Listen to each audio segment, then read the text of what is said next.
Hey guys, Razorblade Mango here, and wow, was it a big day for PlayStation news yesterday.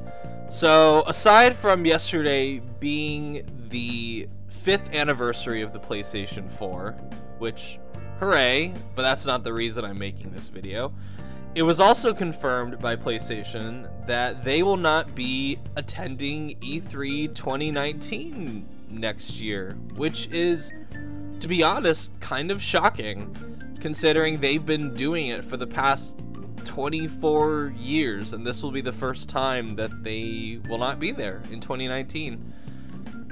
That was very surprising, and I wanted to make this little video. Well, I don't know about little, I don't know how long this shit is gonna go on, but I wanted to make this video regarding what my speculation regarding PlayStation's future, or more specifically the next couple of years, is going to be regarding when their exclusives are coming out, when they're going to start gearing up for the PlayStation 5 marketing, and when the PlayStation 5 is actually going to come out. So, in my head, before this news dropped, my theory was that PlayStation 5 was going to come out in November 2020, which makes sense considering that all the consoles, besides whatever Nintendo cooks up, they always come out around the holiday season, either in October or November. So it makes sense for them to get to the Black Friday crowd, get to the holiday season crowd. So just makes sense to me. But with that theory, that also leaves room for 2019 being a pretty slow year for the PlayStation 4, which is odd considering that we still have 3 big exclusives on the horizon from PlayStation, which are Ghost of Tsushima from Sucker Punch, Death Stranding from Kojima Productions, and of course The Last of Us Part 2 from Naughty Dog. So that theory of PlayStation 5 coming out in November, it gives those 3 games enough room to come out where they aren't going to conflict with the release timing for the PlayStation 5. And hell, they might even be cross-gen for the PlayStation 5. So we never know with that. Now, what's interesting about...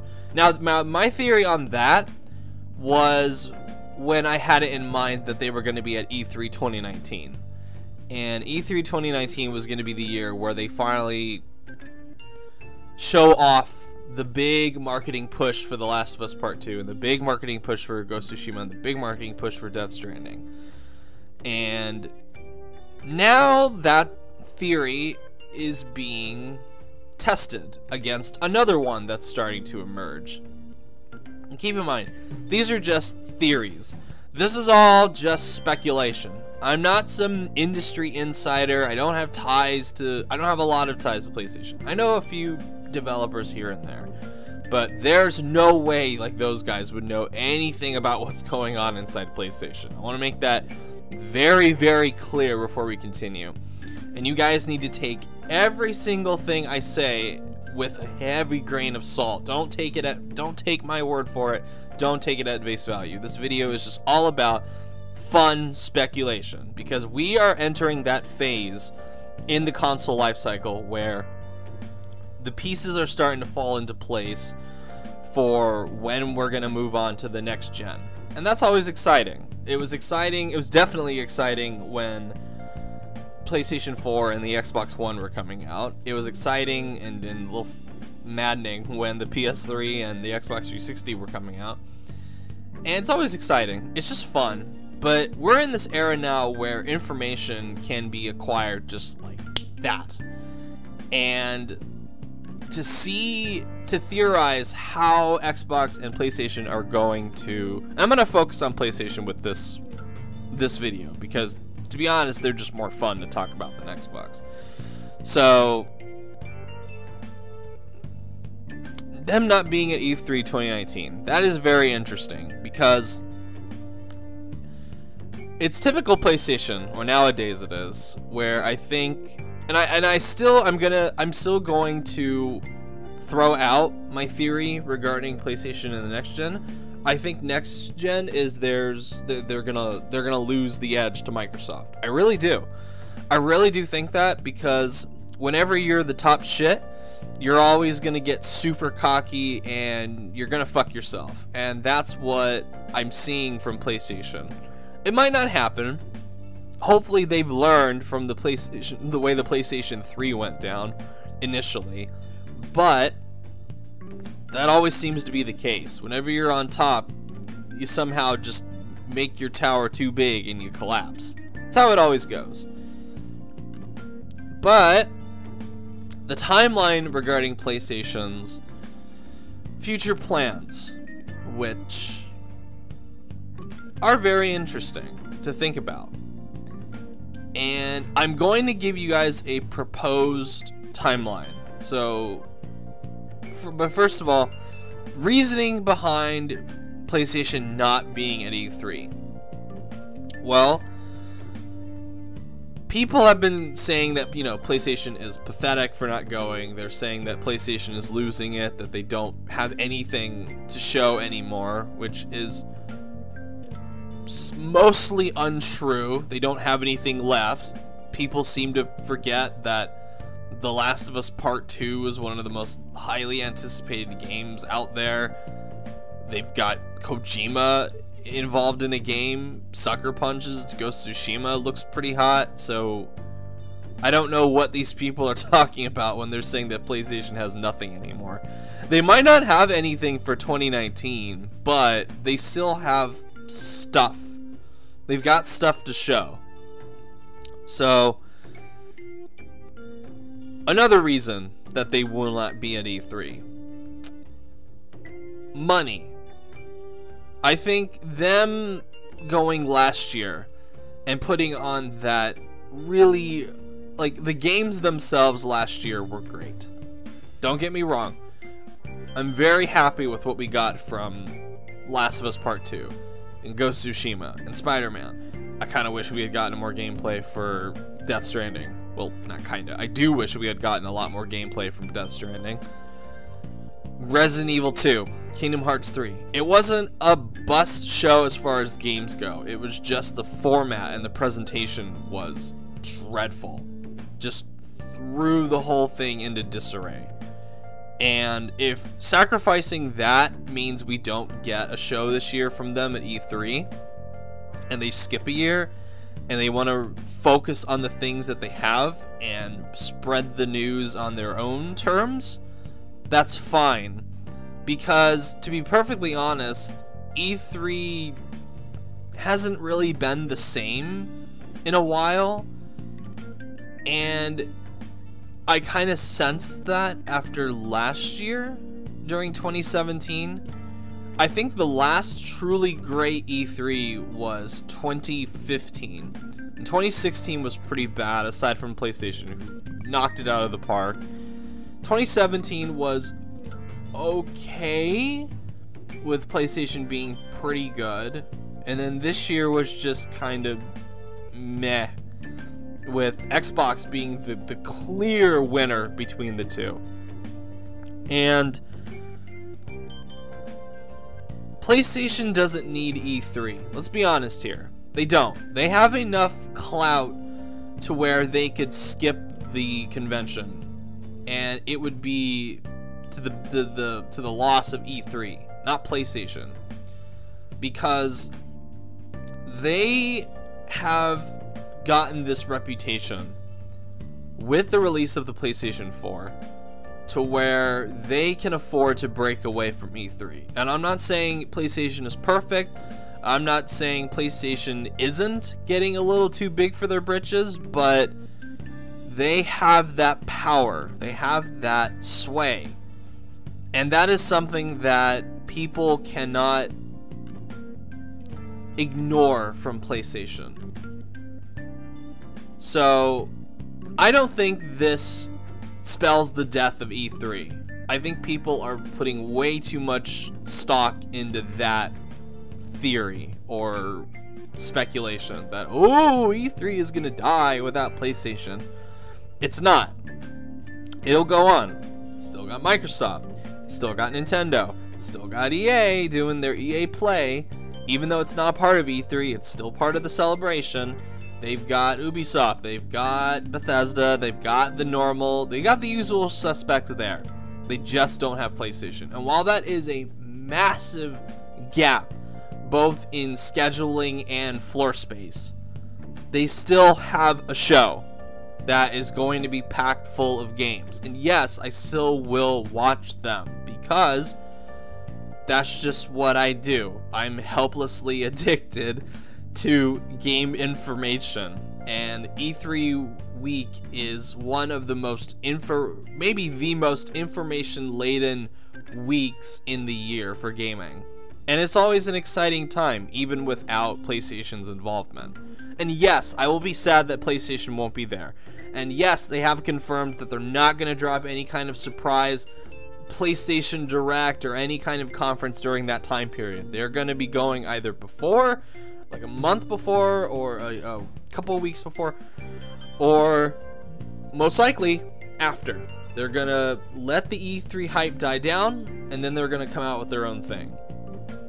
Which leads me into my speculative timeline. Now, I came up with this timeline because there was a Redditor that initially threw out the rumor that PlayStation was not going to be at E3, and he goes by the name of Ruthenick Cookie, who I've never heard of this Redditor before, but he's getting his few days of fame out of this, but for being right. And to be perfectly fair, that is not something that you can just throw out there and get right. That's one of those things that either he got really, really lucky, or, this is what I believe more, he actually does have some kind of insight into PlayStation.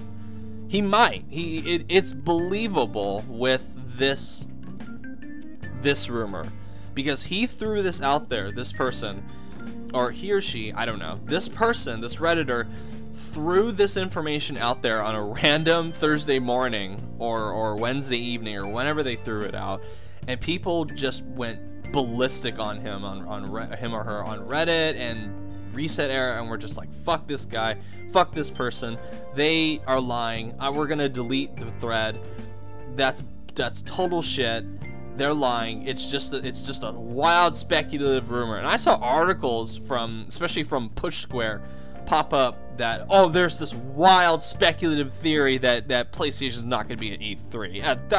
That's ridiculous. And all the comments basically echoed, yeah, that's bullshit. I'm not, you can throw that out the window. Mere few hours later, the ESA came out with their press statement about E3, and curiously missing was Sony Interactive Entertainment. And people looked at it and went, huh? Where's PlayStation? About an hour later, PlayStation comes out with a story to Game Informer talking about, yeah, we're not gonna be at E3 this next year. And people were like, wait, what? What the fuck?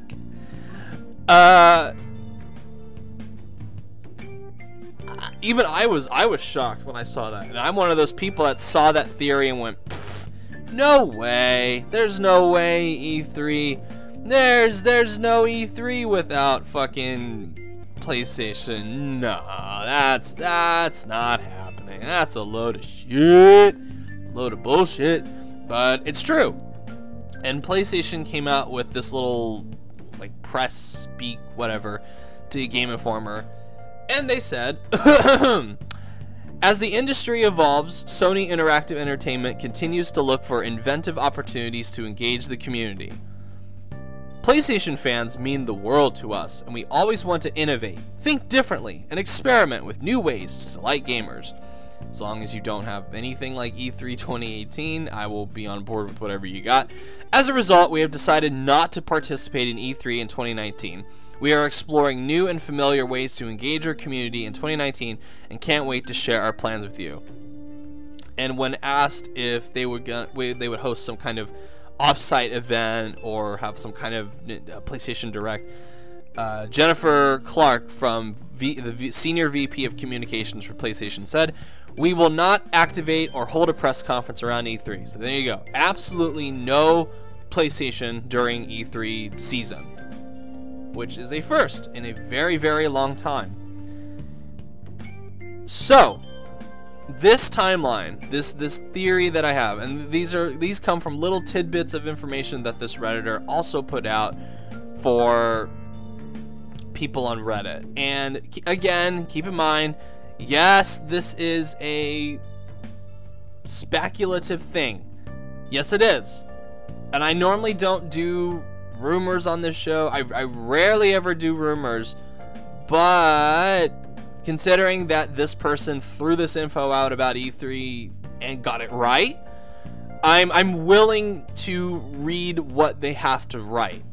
I'm willing to see it. And what they've come up with, the timeline that they proposed with what PlayStation is doing, to me, it makes more sense than my initial theory of a November 2020 release date. So here are the tidbits of information that this guy or gal threw out. And keep in mind, take this with a very heavy, and I put heavy in bold, italics, highlighted, heavy grain of salt.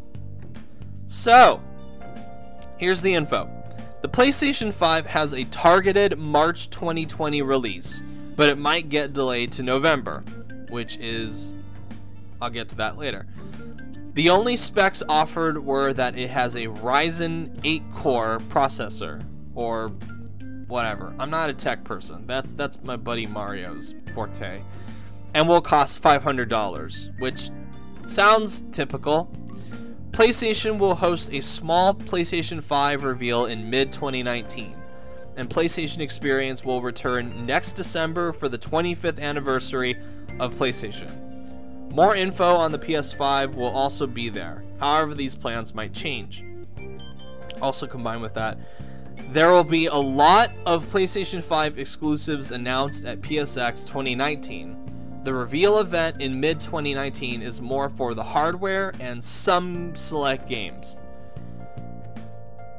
Also, Sony's reasoning for skipping out on E3 next year is twofold. One, they have blown their wad already and have nothing to show for at E3. And two, they want their own event for the PlayStation 5 on their own terms. Next thing, the console is able to run at 4K 60 frames per second pretty stably, and lots of developers have dev kits of it. This matches up pretty well with that LinkedIn leak from, I think it was a Square Enix art director or a lighting director, something like that, who put on their LinkedIn profile that they were working on a Luminous-led PlayStation 5 title, a AAA game. And the adjectives used to describe PlayStation 5 were monster and beastly. And last, Ghost of Tsushima, Death Stranding, and The Last of Us Part 2 will more than likely be cross-gen with the PlayStation 5. Death Stranding is in the polishing stage right now, which that keeps in line with what Kojima said recently. I think it was to some Japanese publication, where he said that Death Stranding was in the, I think he didn't say polishing stage, but he did say that they have all the gameplay elements inputted and he's constantly tweaking it at this point.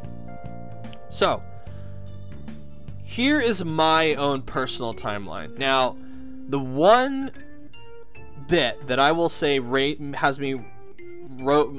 raised an eyebrow during this was that this console is going to run at 4K 60 frames per second, and it will cost $500. That, I think, is highly unlikely.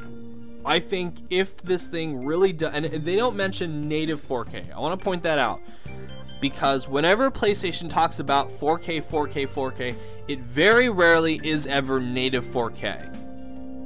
And a lot of PlayStation games, almost all of them, use some kind of up-res checkerboarding to make it look like 4K. Even the Xbox One X, as powerful as it is, and it is more powerful than the PlayStation Pro, very few games on that actually do native 4K. They also use some kind of checkerboarding for it.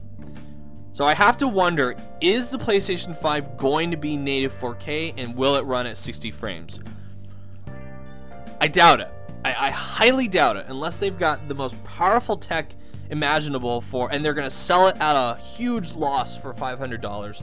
I think there will be some compromises in the tech for the PlayStation 5, because there's no way it's going to be native 4K at 60 frames, at a consistent 60 frames per second, and it's going to be $500. Just one of them's something's got to give, or PlayStation's just going to sell it at a big loss. Which, if they're going to sell it at a loss and have native 4K 60 frames at $500, that could be pretty cool. Honestly, that could. So, sorry, I keep getting sidetracked because I get excited when I talk about this. I'm like a sportscaster with a football game or a soccer game or UFC or something. I get excited with this stuff, and if that makes me a huge dork, then so be it. So, what I find interesting about this, the timeline, is that when I start to form it in my head, it makes sense. Because, oh, and I forgot one other thing, is that he also, this person also noted that Anthem is currently a mess on current gen hardware and will get delayed a few more months. That was contradicted recently by a BioWare developer who said that that was bullshit. So we don't know. Like that could be fake. Could be. That could be outdated information. They might have gotten their shit together with Anthem. But to be perfectly honest, that wouldn't surprise me with Anthem getting delayed out of February 2019. Because I really haven't seen anything of it in the mainstream thing. I know they've had live streams, like one of my best friends told me, but I just don't, I don't know. With the little they've really talked about it to the big audience, I don't really see that as happening, but I could be wrong. They could come out in February 2019 and it could run well. Anyway, let's talk about the timeline. I keep getting sidetracked. So, makes sense. If Death Stranding is in the polishing phase, we're gonna get a blowout of information at the Game Awards, especially with PlayStation not being at E3 this year, or next year. Death Stranding release window, not release date, release window 2019. We get gameplay at the Game Awards, and that's when they start the marketing push for it, because that would be the absolute perfect time to do that. And hell, we might even get more information about other PlayStation exclusives at the Game Awards, because if as corporate-y and a tribute to excess as the Game Awards is, the consumerism and corporations, it is a big pull for these companies. They want their games on that stage to that audience, because people that buy games, that play games, do watch that show. Some of them. And those some still buy a lot of games, so they want that presence there. It makes sense. And Jeff Keighley and Kojima are like like a married couple at this point. So it makes sense having Death Stranding there, and that being the 2019 release window. I'll be surprised and frustrated if we don't get any release date info or release window info at for Death Stranding at the Game Awards this year. I'll keep my eye on that, but I'm pretty sure it's going to be there, considering Kojima and Jeff Keighley were already talking about Game Awards plans months ago in a tweet. It's not private. It wasn't taken down. It was on Jeff Keighley's account, and Kojima okayed it. He retweeted it, so it's gonna be there.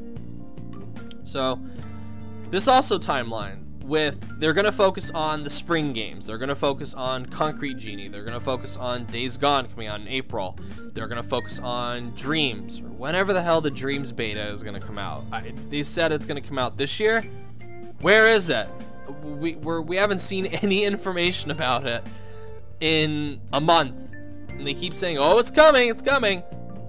I don't see it. Well, where is it, guys?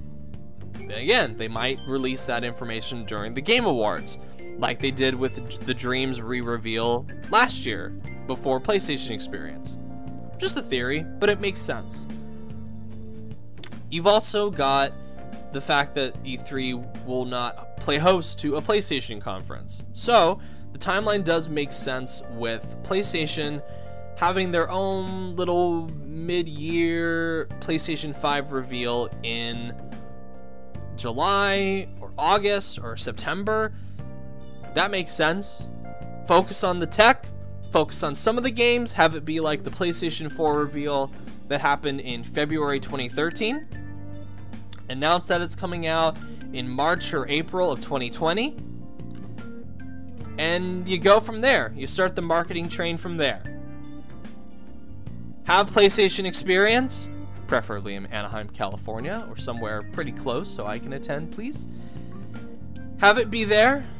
Have a big blowout of information regarding exclusives for the PlayStation 5 and info for the PlayStation 5 and Last of Us Part 2 and Ghost of Tsushima and all the games coming out in 2020, because there's no way The Last of Us Part 2, there's no way Ghost of Tsushima is coming out in 2019.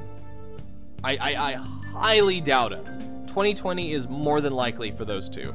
Death Stranding, maybe. If we get a release window at the Game Awards for 2019 or sometimes around that point, then that I will believe. It comes out fall 2019. I always think Kojima's release window for it has been 2019, unless it's been pushed back to 2020, which throws my theory into a little bit of disarray, but it's nothing big. Have your 25th, your PlayStation Experience in 2019, have that correlate with the 25th anniversary of PlayStation. Talk about PlayStation 5, get the crowd excited, have PlayStation 5 be playable there, get people hyped the fuck up. And that in my head with a release window of April or March 2020, that to me just makes much more sense, and that to me gives them so much more room to talk about all this stuff in 2019, late 2019, get the ball rolling for an early 2020 release. That to me is just more efficient, makes more sense than dragging out 2019 without any kind of big heavy hitters and barely any information about the PlayStation 5, and then talk about it in March 2020, have an E3 2020 announcement for it, or big blowout for it, and then release it in November 2020 along to compete with the Xbox One 2, or whatever it's gonna call. It's just a much more interesting timeline. It's more fun. It bucks the trend of getting out in the holiday season. And then, if they get the PlayStation 5 out in April or March 2020, then they have all of E3 to talk about the future, like what Nintendo did when the Switch came out in March 2017. They had all of E3 2017 to talk about, oh, we've got a new Pokemon coming out. Oh, we've got a new Metroid Prime 4 coming out. Oh, we've got this coming out. We got that coming out. We got Super Mario Odyssey coming out. Have big PlayStation 5 exclusives come out alongside the game. Have them come out into November 2020. Again, all of this is just speculation. It's just theories. But what the puzzle pieces that we've been given so far, when I put them in this order, in this timeline, it fits. PlayStation not being at E3. Days Gone getting delayed into April. No Paris Games Week conference. No big Tokyo Game Show conference. No PlayStation Experience this year. They are saving their big guns for 2019. Late 2019 is when it could happen. And the future, if that is the case, and if this is going to be proven wrong, then I fully welcome it. Prove me wrong. Prove my timeline wrong. Although it is my dream timeline, I'd love to see it. I'd especially love to see a PlayStation Experience 2019 in Anaheim, California, where we get the big blowout keynote for the PlayStation 5, like they did in 2016, like they did in 2016. That was the best PlayStation Experience ever. 2016 was phenomenal. That keynote was incredible. I would gladly, if we got something like that, where it was a keynote dedicated to the final push for The Last of Us Part 2 and Ghost of Tsushima, and we had the big blowout for PlayStation 5 exclusives and games and hardware and whatever, I would stand in line again for 8-9 hours in a cold December morning to get into that conference, to be in the like front row seating like I did in 2016. I'd love that. That would just make my little PlayStation, the PlayStation fanboy in me just scream with joy. But I'm not getting my hopes up too much. But we need to all take this with a grain of salt, because it is possible, but it also is just a theory. So, now that I'm done with my speculation rambling, I will leave you guys to enjoy the rest of your day. Thank you for taking the time to listen to my rambling. If you like what you see, subscribe. Let me know what you think about this whole PlayStation thing, the whole future of it. Again, keep in mind, these are just speculation. This is just theories. It's just for fun. It is not confirmed in any way whatsoever. It's just a timeline in my head that makes sense with everything that's been announced so far. Alrighty. I will see you guys later. Take care now, and have a good day. Bye.